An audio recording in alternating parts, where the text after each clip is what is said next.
Joe Pernice live in studio here at KEXP. So after you write a book, do you do a book tour, or does this constitute? Usually one would, and I think I'm still, I guess, a first-time writer, but I have a little bit more of a profile than someone who just came off the street and wrote a book.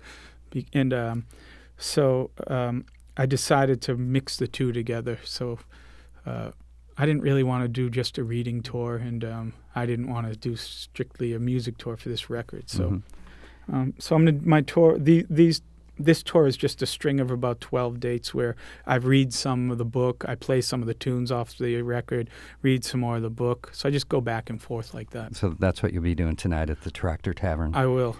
Do you mind reading a piece from the book? No, I don't. In the spirit of what the show will be like. Cool. And tying it into a song, if that works? This one doesn't, and I'll preface it by saying this passage is truly the only 3 pages I could find that weren't filthy. That you guys wouldn't get the FCC breathing down your neck and me death threats.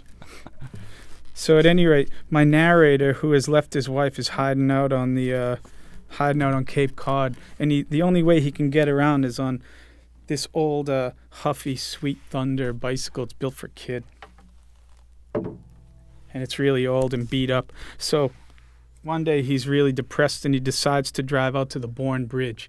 Maybe he'll have an epiphany, maybe he'll jump off. And he gets picked up by a cop who sees him riding on a highway, who won't let him. You're not supposed to be riding on the highway. So the cop's going to pick him up. Cop picks him up and says, I'm going to drop you off at a Dunkin' Donuts, find your way back off Route 128. Okay. The cop hit the Dunkin' Donuts drive-thru before letting me out. You want anything, he said. Guys on the force don't pay. No thanks, I said. The drive-thru girl's spiel came through the tiny speakers. Who's that, the cop asked. Brenda? Tommy, she answered. 10-4, he said. No, it's me, Georgette, the girl said. Cripe's sake, Tommy said. You sound more like each other every day. I'm looking like her too, Georgette said, not too pleased about it. Hey, enough of that, Tommy said. You could do a lot worse, a lot worse. I don't know about that, Georgette said. She yelped when an offended hand, presumably Brenda's, slapped a naked, fleshy part of her. See what I have to put up with, Tom? Brenda overrode her. You mean see what I have to put up with? You could both do a lot worse, Tommy said. We'll see about that, Georgette said. Large with milk and 2 sweet-and-lows? Tommy turned to me. You sure you don't want anything? I'm sure, I said. That'll do it, he said. Large with milk and 2 sweet-and-lows. He drove around to the pickup window. Georgette had his coffee waiting. Her mother stood behind her. Both women were overweight and at different points of the same free fall. They saw me in the back. Who's that? The daughter asked. Tommy reached out for the coffee. He's nobody. What did he do? The mother asked. Nothing. Why's he in the back? Is he dangerous?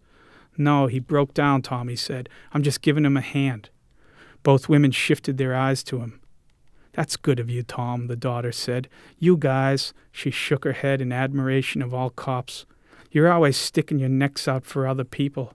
People who don't even appreciate it, the mother added. Boy, Tom, I tell you, I sure do. Me too, the daughter said. That's nice to hear, Tommy said.